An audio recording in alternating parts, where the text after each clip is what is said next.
I am going to start the lecture. अभी ज़्यादा participants नहीं आए हैं, लेकिन लेक्चर हम शुरू करने जा रहे हैं। पिछली क्लास में हम लोगों ने क्या पढ़ा था? अभी हमने आपको A2 एलिमिनेशन बताया था, और A2 एलिमिनेशन में एंटी एलिमिनेशन उसके स्टीरियोकेमिस्ट्री की रिक्वायरमेंट होती है, ये बताया था। ठीक है, कैसे आपका मेजर प्रोडक्ट जो बन रहा है after formation of Newman projection, हम देखते हैं कि कौन सा हाइड्रोजन एलिमिनेटिंग ग्रुप के एंटी पोजीशन पर है, और अगर वो एंटी पोजीशन पर है, स्टेबल कन्फर्मेशन है, तब भी हम उसका एलिमिनेशन कराते हैं।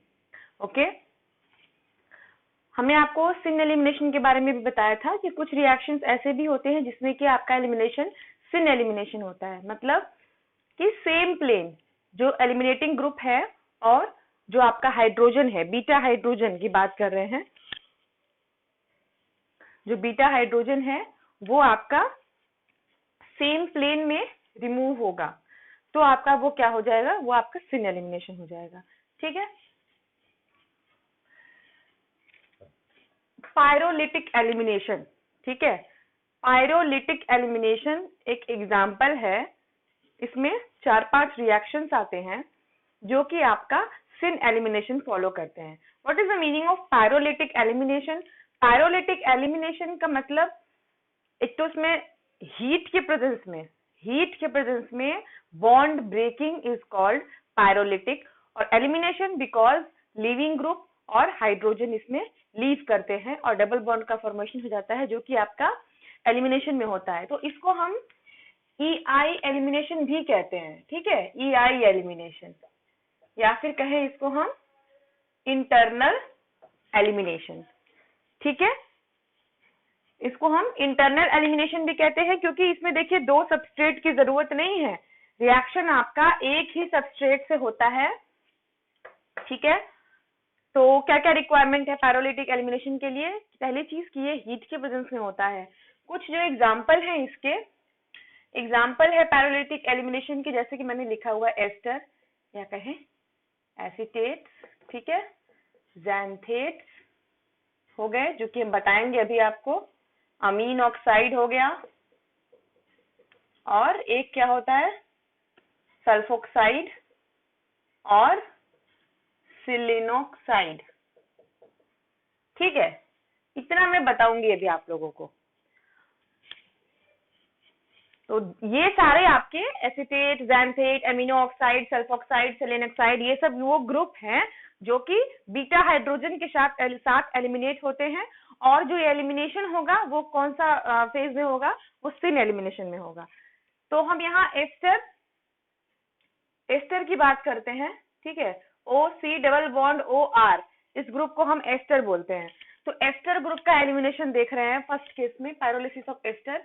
400 डिग्री टेम्परेचर कम से कम चाहिए इनके एलिमिनेशन के लिए, बहुत हाई टेम्परेचर है। 6 मेंबर्ड ट्रांजिशन स्टेट बनता है। एक और जो रिक्वायरमेंट है इसके लिए, पैरोलिटिक एलिमिनेशन के लिए, साइक्लिक ट्रांजिशन स्टेट बनता है। ठीक है, अमीन ऑक्साइड वाले को छोड़ के, क्योंकि अमीन ऑक्साइड वाले में आपका 5 मेंबर्ड ट्रांजिशन स्टेट बनता है, बाकी एसीटेट, ज़ैंथेट और जितने भी हैं उन सब में आपका 6 मेंबर्ड ट्रांजिशन स्टेट बनता है।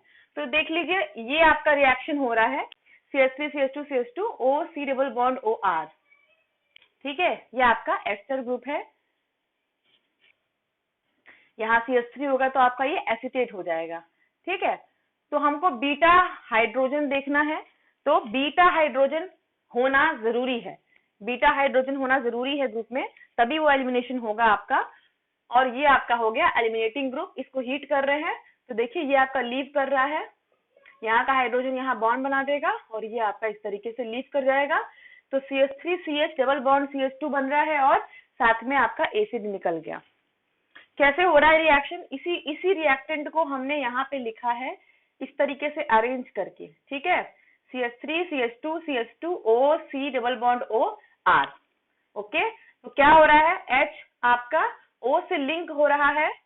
ठीक है, H आपका O से लिंक हो रहा है, तो लीव कर रहा है, अपना बॉन्ड यहाँ बना ले रहा है। ये प्लस के फॉर्म में एलिमिनेट होगा यहाँ से, क्योंकि O आपका माइनस के फॉर्म में है। ठीक है, O आपका यहाँ माइनस के फॉर्म में है तो H प्लस के फॉर्म में निकलेगा बाहर और अपने इलेक्ट्रॉन से यहाँ पे डबल बॉन्ड फॉर्म करेगा। यहाँ जब डबल बॉन्ड फॉर्म होगा तो ये आपका बॉन्ड यहाँ से निकल के CO पे लग जाएगा। इस तरीके से देखिए, यहाँ से देखिए ये जो H है ये CH से निकल रहा है, O से लगने वाला है, यहाँ पे डबल बॉन्ड बनने वाला है, ये बॉन्ड टूटने वाला है, यहाँ डबल बॉन्ड बनने वाला है, ये आपका डबल से सिंगल होने वाला है। तो जितने डॉटेड लाइन है वो ट्रांजिशन स्टेट को दिखा रहे हैं, जहां बॉन्ड फॉर्मेशन और बॉन्ड ब्रेकिंग को दिखा रहा है ये डॉटेड लाइन। तो ये 6 मेंबर्ड 1 2 3 4 5 6 मेंबर ट्रांजिशन स्टेट है और आफ्टर एलिमिनेशन आपका ये प्रोडक्ट है। ठीक है, तो इसका मैकेनिज्म क्या है? लगभग यही मैकेनिज्म आपका सब में होगा। अमीनो ऑक्साइड की बात करें या फिर हम ज़ैंथेट्स की बात करेंगे या सेलेन ऑक्साइड की बात करेंगे, यही मैकेनिज्म सब में चलता है। इसी तरीके से लीविंग ग्रुप उसमें लीव करता है और बीटा हाइड्रोजन उसमें लीव करता है। जो बहुत इंपॉर्टेंट चीज है इसमें वो आपका स्टीरियोकेमिस्ट्री है। ठीक है, स्टीरियोकेमिस्ट्री के बारे में हम लोग डिस्कशन करते हैं कि अगर हमारा इरिथ्रो हमको मिला है, अगर इरिथ्रो है तो क्या बनाएगा प्रोडक्ट, या अगर थ्रियो है तो क्या बनाएगा प्रोडक्ट, तो उसके बारे में हम लोग बात करते हैं। तो जैसे कि पहले इरिथ्रो देखते हैं। ठीक है, ये देखिए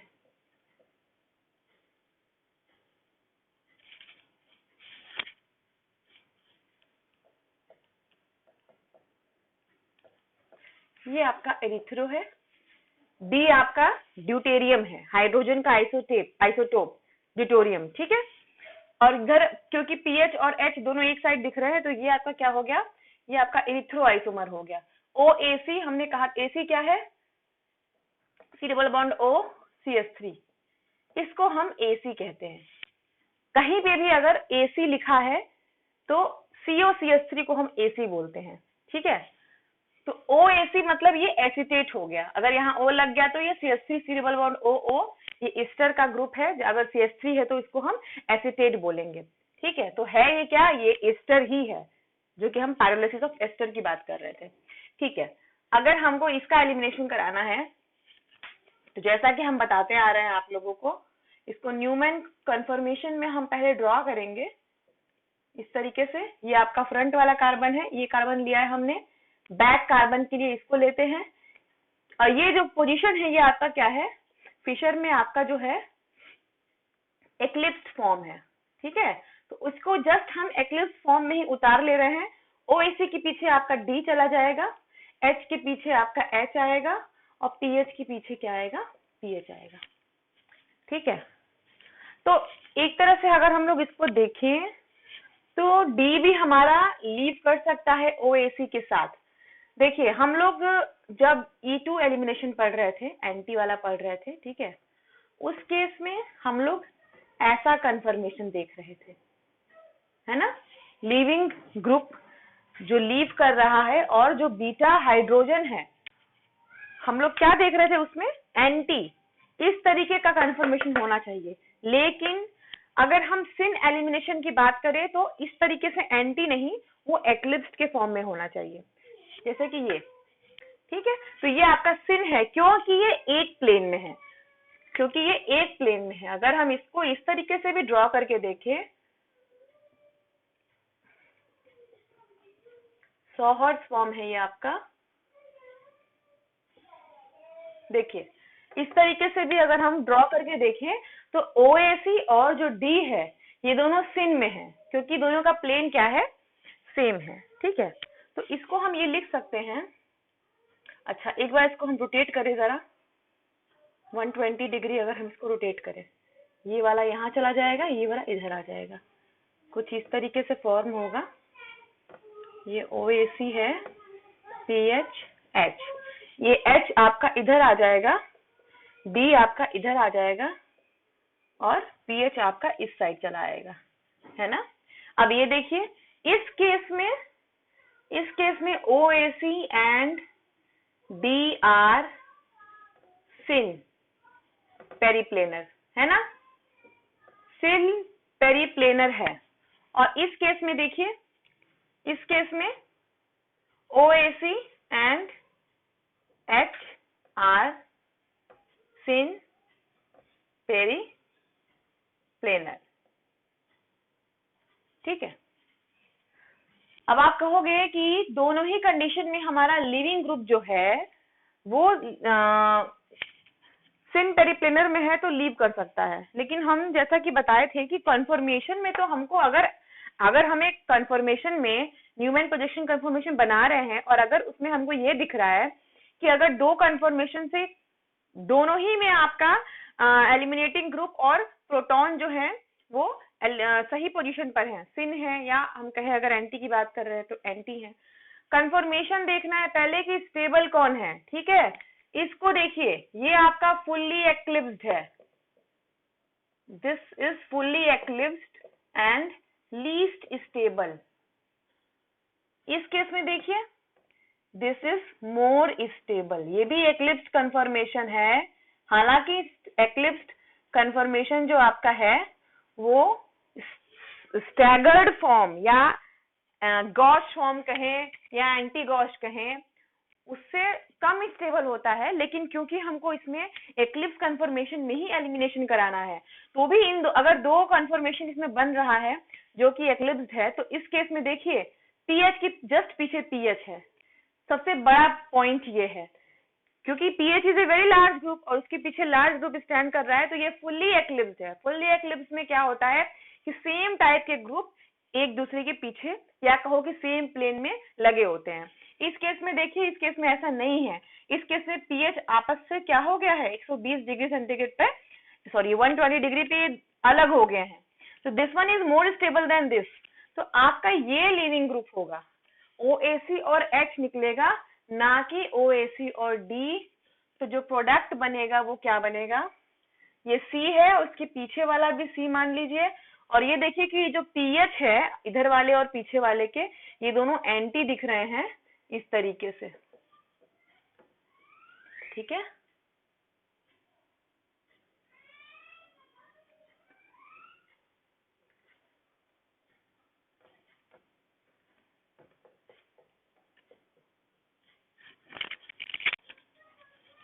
तो ये आपका बन गया प्रोडक्ट।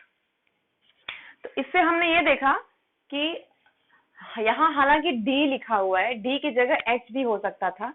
अगर D की जगह H होगा तो भी आपको देखना पड़ेगा कि अगर ये D की जगह H होता तो भी ये वाला नहीं निकलता बाहर, ये वाला बाहर निकलता, क्योंकि हमको कंफर्मेशन देखना है। This one is fully eclipse conformation तो लीस्ट स्टेबल है and this one is partially eclipsed, मतलब इसमें जो लार्ज ग्रुप है वो आपस में दूर दूर पर स्टैंड कर रहे हैं तो हिंड्रेंस कम है, इसीलिए हमारा दूसरा वाला जो है वो प्रोडक्ट बन रहा है। तो ये सब चीजें देखनी होती है हमें एग्जाम में केवल ये मिलेगा, दिस वन केवल ये देगा, या तो इस तरीके से बना हुआ देगा या इसका नाम लिख देगा और R है कि S है कंफर्मेशन देकर आपका, मतलब जैसे आपका ये है 1 1 2 तो 1 का लिख दिया कि R है या जो भी इसमें है S है, या 2 में लिख दिया कि 2R ये। तो उसको पहले आपको देख के स्ट्रक्चर ड्रॉ करना पड़ेगा उसका, फिर जब ड्रॉ करोगे तो देखोगे कि रिथ्रू है कि थ्रू है, या कभी कभी ऐसा बना हुआ भी आ जाता है। ठीक है, फिर प्रोडक्ट आपके इस तरीके से ऑप्शनल होंगे, जैसे मैंने ये बना दिया, हो सकता था कि ऐसा भी होता प्रोडक्ट आपका, सॉरी H इस तरीके से भी हो सकता था। ठीक है, तो 4 ऑप्शन इसी तरीके से निकाल देता, और लेकिन आपका करेक्ट आंसर ये है। तो ये जानने के लिए आपको इतने मैकेनिज्म के थ्रू जाना पड़ेगा, तब आपका आंसर सुटेबल निकल पाएगा। नेक्स्ट, इसी का हम अगर थ्रियो देखें तो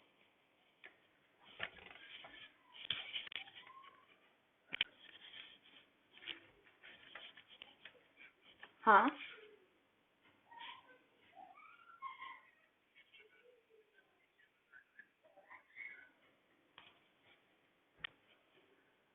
मतलब किस चीज की बात कर रहे हो आप?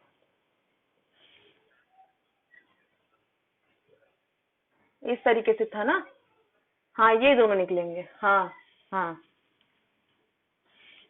क्योंकि सिन मैंने बोला है ना इसमें कि सिन आपको देखना है पोजीशन। पैरोलिटिक एलिमिनेशन होता है, वहां सिन एलिमिनेशन होता है। तो देखिए पैरोलिटिक एलिमिनेशन हो रहा है कि नहीं हो रहा है, इसकी भी पहचान करना आपको आना चाहिए। वो मैंने बता दिया कि एस्टर होना चाहिए, ज़ैंथेट होना चाहिए, सेलेन ऑक्साइड, हाँ, और हीट है। तो ये सब इसके प्रॉपर्टीज जिससे कि आपको पता चलेगा, क्योंकि एग्जाम में कोई भी बड़ा सा कंपाउंड दे देगा आपका। अभी तो जो इसमें सेलेन ऑक्साइड और सल्फोक्साइड हम पढ़ाएंगे उस पे बेस्ड क्वेश्चंस आते हैं। इनका तो ये तो मान लीजिए बेसिक है, लेकिन मेनली हमने सेलेन ऑक्साइड पे देखे हैं। तो वो इस तरीके से नहीं देते हैं कि आपको सेलेन ऑक्साइड का दे दिया और आप इसको रिएक्शन कराइए, इसमें क्या प्रोडक्ट बनेगा ना। वो सेलेन ऑक्साइड कैसे बनता है उससे पहले का स्टेप दे देते हैं। समझ में आ रहा है मेरा बात? मतलब स्टार्टिंग जो आपका रहेगा रिएक्टेंट वो कुछ और रहेगा, और वो रिएजेंट दे देंगे एरो लगा के कि ये रिएजेंट दिया तो ए बन गया, ये ऐड किया तो बी बन गया। अब बी को हीट कर दिया तो प्रोडक्ट आपका क्या बन गया है। तो उसमें आपको मालूम चलेगा कि क्या क्या रिएजेंट, मतलब कि वो आपका रिएक्शन के थ्रू सेलेनोक्साइड बनाएंगे, फिर सेलेनोक्साइड को आपने हीट किया तो क्या प्रोडक्ट बना। तो इस तरीके से पेपर्स में आते हैं क्वेश्चन जो आते हैं आपका स्टेप वाइज जो आएगा आपका। ठीक है, अगर इस जो मैं आपको बता रही थी उसका 3U बताते हैं। अब पीएच है, एच है, सॉरी पीएच इधर तो पीएच यहाँ पे भी। ये देखिए ये आपका वही स्ट्रक्चर है एसीटेट का, लेकिन ये आपका 3O फॉर्म है। तो इसको भी करेंगे इस तरीके से, ये फ्रंट कार्बन हो गया, ये बैक कार्बन हो गया। OAC पीएच एच, OAC के जस्ट पीछे आपका D है, पीएच के जस्ट पीछे क्या है, H है, और इस वाले के भी पीछे आपका पीएच है। ठीक है, इस केस में हमको नहीं लगता कि हमें रोटेट करने की जरूरत पड़ेगी, अगर करते भी हैं क्योंकि करके चेक कर लेना चाहिए। अगर इसको आप रोटेट भी करते हैं, इसमें OAC के पीछे D है, तो या तो D निकल सकता है या तो H निकल सकता है। दो ही कॉम्बिनेशन है हमारे पास पीछे वाले में, क्योंकि एक H जो है वो आगे वाले पे है, और हम अगर मेरा आगे वाला OAC है तो हमको पीछे वाले कार्बन के सब्स्टिट्यूएंट्स को देखना है। तो पीछे वाले सब्स्टिट्यूएंट्स में एक तो D पहले से यहाँ पर लगा है, ये या तो यहाँ आ जाए, इसको यहाँ लाने के लिए हम क्या करेंगे, 120 डिग्री अगर रोटेशन कर देते हैं, ये H यहाँ चला जाएगा, ये D इधर आ जाएगा, और ये pH इधर चला जाएगा, सब 120 डिग्री खिसक जाएंगे। ठीक है, तो यही दो कन्फर्मेशन जिसमें कि हमारा जिसमें कि हमारा एलिमिनेशन, सिन पेरिप्लेनर एलिमिनेशन हो सकता है, बन रहा है। ठीक है, तो ये भी आपका देखिए एक्लिप्स्ड है, और इस केस में OAC एंड D आर सिन पेरिप्लेनर। लेकिन अब इन दोनों में भी आप देखिए जरा, तो ये वाला लीस्ट स्टेबल है और ये वाला मोस्ट स्टेबल है। इस केस में OAC एंड H आर सिन पेरिप्लेनर। ठीक है, लेकिन ये लीस्ट स्टेबल है। क्यों लीस्ट स्टेबल है, सबको समझ में आ रहा होगा। पीएच हमारा दोनों हेवी ग्रुप है और एक के पीछे एक है, तो ये आपका कंफर्मेशन नहीं जाएगा, this will be the elimination, ये आपका देगा एलिमिनेशन, ये आपका नहीं देगा। ठीक है, ये आपका एलिमिनेशन देगा, तो पीएच एच और पीछे वाला पीएच एच, मतलब इसमें भी देखिए कि ट्रांस बन रहा है, सी है ये वाला, इसके पीछे भी सी है, सी डबल बॉन्ड सी है, मान लीजिए इस तरीके से। तो एक सी का पीएच इधर है, दूसरे सी का पीएच इस साइड है। अगर इसको बनाना हो तो सी डबल बॉन्ड सी, एक सी का पीएच अगर इधर दिख रहा है तो दूसरे का देखिए उस साइड दिख रहा है, तो देखिए बिल्कुल अपोजिट है, इसमें तो निकला ही है डी, और आपका जो प्रोडक्ट बन रहा है दोनों ही में ट्रांस था, दोनों में ही ट्रांस हमको मिल रहा था प्रोडक्ट, लेकिन उस केस में देखिए डी था, एच निकल गया था, और इस केस में हमारा एच है और डी निकल गया। तो ये बहुत इंपॉर्टेंट है, ये आप समझ सकते हैं, ये कंफर्मेशन देखना कि कौन सा स्टेबल कंफर्मेशन है और उसके थ्रू एलिमिनेशन करना बहुत इंपॉर्टेंट है। It is very important. अगर आप ये नहीं देखोगे और इसको ऐसे ही तुरंत बना के आप एलिमिनेट कर दिए तो कहीं ना कहीं गलत हो जाएगा आंसर। ठीक है, नीचे देख रहे हो आप लोग कि अगर एक गलती अगर अगर हम वही इसमें इसको एलिमिनेट कर देते तो पूरा प्रोडक्ट ही आपका चेंज हो जाता। ठीक है, तो ये देखना है कि मेजर प्रोडक्ट बन रहा है वही हमारा रियल प्रोडक्ट होगा। तो ये स्टीरियोकेमिस्ट्री थी ज़ैंथेट्स की। इसी तरीके से ही कुछ भी और दूसरे भी पूछेंगे। बाकी तो सब हम जल्दी जल्दी बता देते हैं क्योंकि सेम ही है, कुछ ज्यादा फर्क नहीं है। ज़ैंथेट्स बता देते हैं आपको।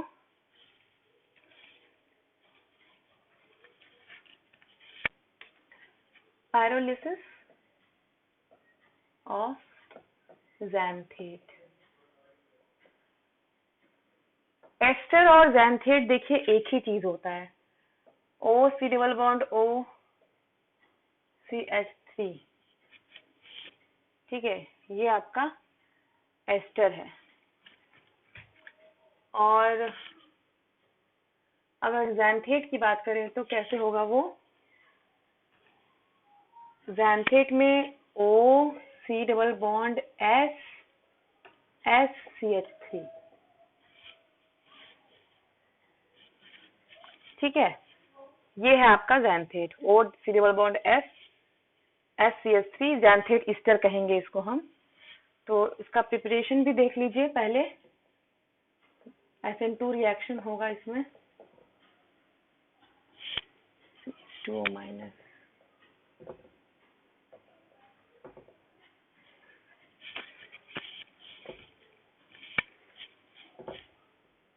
ये आपका डाइसल्फाइड ऑक्साइड है।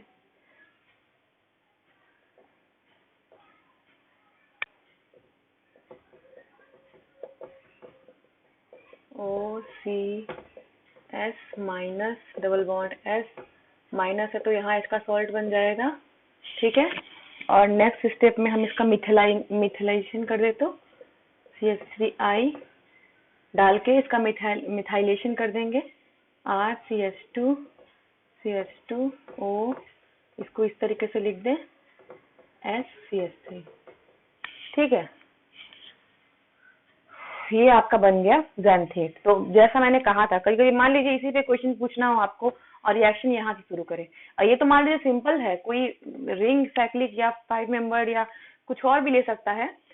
तो इस तरीके से भी रिएक्शन देता है कि 1-2 स्टेप में यहाँ तक सिंथेसाइज करिए, उसके बाद आपको दिखा देगा कि हमने हीट कर दिया। हीट करने पे क्या बनेगा, ये आपका अल्फा है, ये बीटा है, यहाँ का हाइड्रोजन, और ये वाला पार्ट इधर से निकलेगा, ये निकल के यहाँ डबल बॉन्ड बना देगा, RCH 2 3 4, RCH double bond CH2, ये आपका बनेगा प्रोडक्ट। और साथ में आपका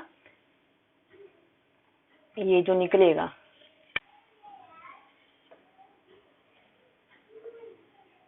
C double bond S, sorry CSH हो जाएगा, ये SCH3, और ये डबल बॉन्ड O हो जाएगा। और आगे चल के ये टूट जाएगा, किसमें टूटेगा,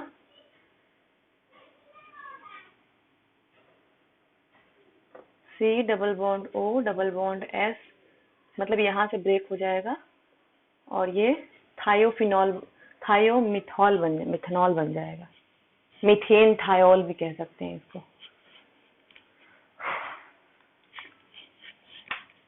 ये ज़ैंथेट ईस्टर था आपका, और इसका भी मैकेनिज्म जो है बिल्कुल उसी तरीके से है जैसे कि हमारा वो था। जैसे अगर हम इसको देखें,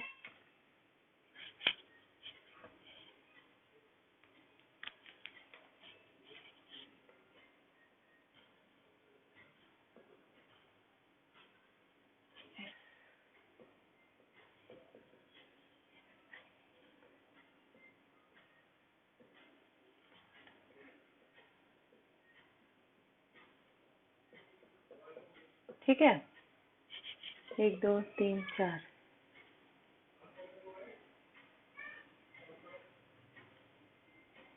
ठीक है। तो क्या होगा, ये इधर जाएगा, ये इधर बॉन्ड बनाएगा, सॉरी,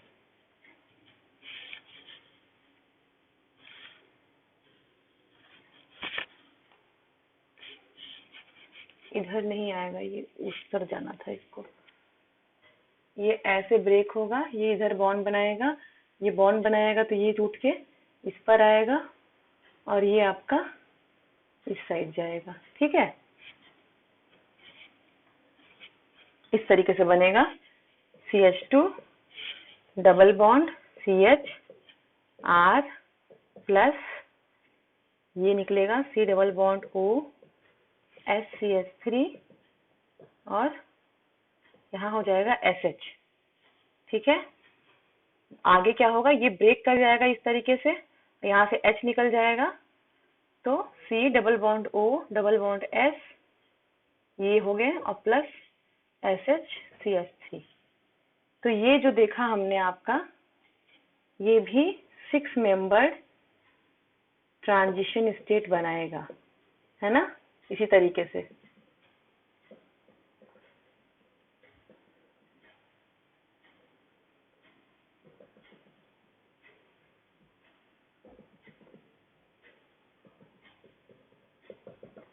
इस तरीके से।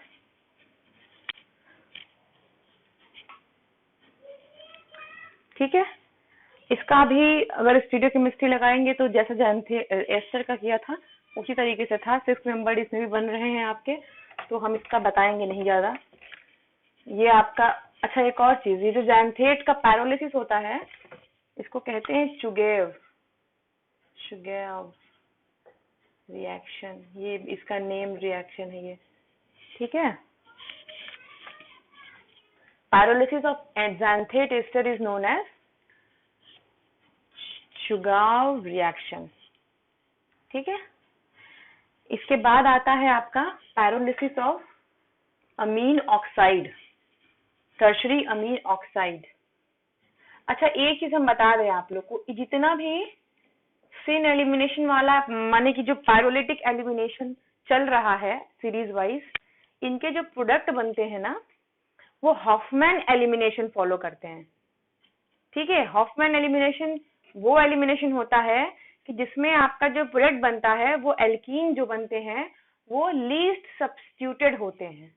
ठीक है, E2 एलिमिनेशन जो पढ़ा था एंटी एलिमिनेशन, उसमें जो प्रोडक्ट बनता है मैंने बताया था कि सब्जेक्ट प्रोडक्ट बनते हैं, सजीव प्रोडक्ट, जिसमें कि एल्कीन आपका मोर सब्स्टिट्यूटेड होता है। लेकिन ये आपका जो जितने भी पैरोलिटिक एलिमिनेशन हम बता रहे हैं अभी तक, आपको एस्टर का बताया, जैंथेट का बताया और ये टर्शियरी अमीनो ऑक्साइड का बताने जा रहे हैं, ये सब आपका हॉफमैन एलिमिनेशन फॉलो करेंगे। मतलब अगर पॉसिबिलिटी ऐसी है, दो जगह पे बीटा हाइड्रोजन अगर प्रेजेंट है, एक जगह पे एलिमिनेट होने पे मोर सब्स्टिट्यूटेड बन रहा है और एक जगह पे एलिमिनेट होने पे आपका लीस्ट सब्स्टिट्यूटेड बन रहा है, तो जो मोस्ट स्टेबल होगा वो कौन सा होगा, वो लीस्ट सब्स्टिट्यूटेड होगा। किस केस में, पैरोलिटिक के केस में। तो हर चीज इसमें उल्टा है। E2 एलिमिनेशन जो हम लोगों ने पढ़ा था उससे उल्टा पैरोलिटिक एलिमिनेशन में हर चीज है। E2 का आपका एंटी एलिमिनेशन था और पैरोलिसिस में आपका सिन एलिमिनेशन हो रहा है। E2 में आप हॉफमैन प्रोडक्ट सजीव बनाते थे प्रोडक्ट, और इस केस में आप क्या बनाएंगे, हॉफमैन प्रोडक्ट बनाएंगे। तो ये बहुत इंपॉर्टेंट है, ये सब चीजें याद होनी चाहिए। इसको हम क्या कहते हैं, कोप एलिमिनेशन भी कहते हैं। ठीक है, टर्शरी अमीन ऑक्साइड के एलिमिनेशन रिएक्शन को, पैरोलिटिक एलिमिनेशन रिएक्शन को हम कोप एलिमिनेशन भी कहते हैं। और कैसे जैसे कि कहीं पे ये टर्शरी अमीन हो गया, जनरली हाइड्रोजन पेरोक्साइड अगर यूज कर दो तो ये आपका टर्शरी अमीन ऑक्साइड बन गया। ठीक है, अगर कहीं पे भी आपका टर्शरी अमीन पहले से प्रेजेंट है और हम उस पे H2O2 hydrogen peroxide as an oxidizing agent use करते हैं, तो इस तरीके से N का आपका ऑक्साइड बन जाता है। ठीक है, दूसरी चीज, इस केस में जो एलिमिनेशन होता है आपका वो 5 मेंबर्ड ट्रांजिशन स्टेट से बनता है।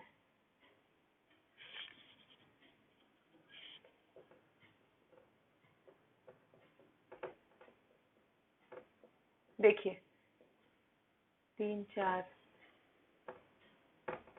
ये आपका 2 3 माने अमीन टर्शरी अमीन है, उसका ऑक्साइड है। ठीक है, अगर इस केस में हम देखें तो ये आपका अल्फा कार्बन है, ये बीटा कार्बन है और ये भी आपका बीटा कार्बन है। ठीक है, ऐसा इसी केस में होता है ज्यादातर कि मतलब जहाँ पे टर्शरी अमीन ऑक्साइड होता है, टर्शरी अमीन ऑक्साइड, ज्यादातर इसी केस में ऐसा होता है आपका कि 2 बीटा हाइड्रोजन आपको अवेलेबल होंगे, क्योंकि देख रहे हैं ना इस तरीके से। ये बाकी सब जो ग्रुप थे वो उस केस में ऐसा था नहीं कि आपको 2 मिल जाए।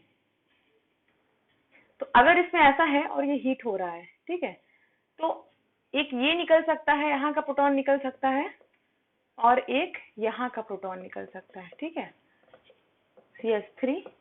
तो क्या क्या बन सकते हैं प्रोडक्ट आपके जो बनेंगे, देखिए एक ये बनेगा और एक बनेगा CH3 CH2 CH double bond CH2, है ना।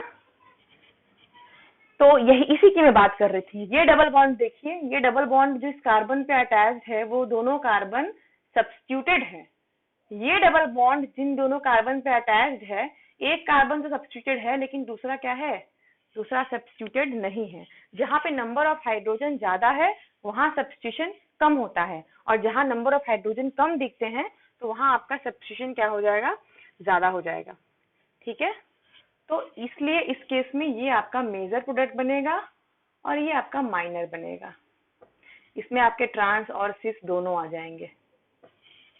ठीक है, तो यही इसी को हम कहते हैं हॉफमैन एलिमिनेशन प्रोडक्ट। ठीक है, इसका ट्रांजिशन स्टेट बना के देख लेते हैं एलिमिनेशन कैसे हो रहा है आपका। 5 मेंबर्ड इसमें रिंग बनता है।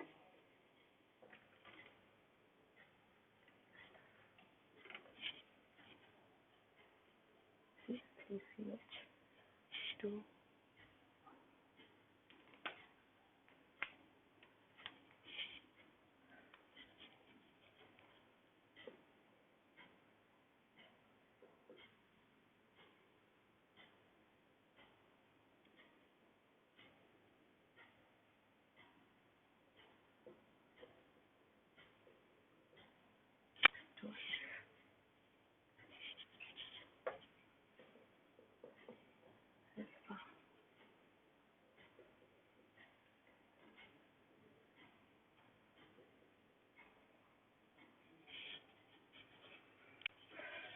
ठीक है, ये आपका लिविंग ग्रुप है।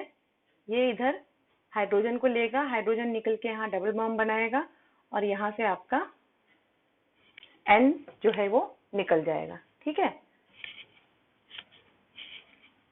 H O CH R CH2 and CH3 whole 5। ये 5 मेंबर ट्रांजिशन स्टेट देखिए बन रहा है इसमें। ठीक है, ये 5 मेंबर आपका ट्रांजिशन स्टेट बन रहा है इस केस में। प्रोडक्ट क्या बनेगा, RCH double bond CH2 plus N CH3 twice और OH। ठीक है, ये था कोप एलिमिनेशन। हम इसमें इथ्रोथ्रियो दे दे रहे हैं आपको, आप उसको लगाइएगा। अगर आपको समझ में आया होगा वो वाला तो ये भी आप सही लगाएंगे। ठीक है, तो कल उसको डिस्कस नहीं करेंगे फिर हम, अगर आप लोग सही सही कर लेंगे तो।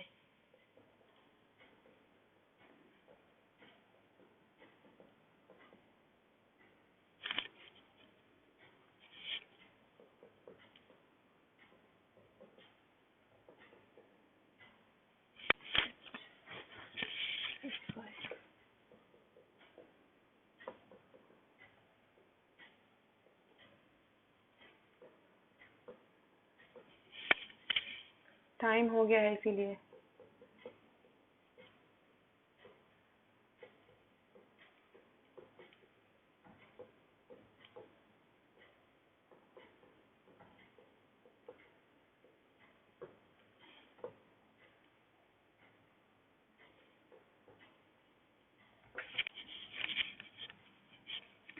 दोनों हमने ड्रॉ किया है इसमें, इरिथ्रो ड्रॉ किया है और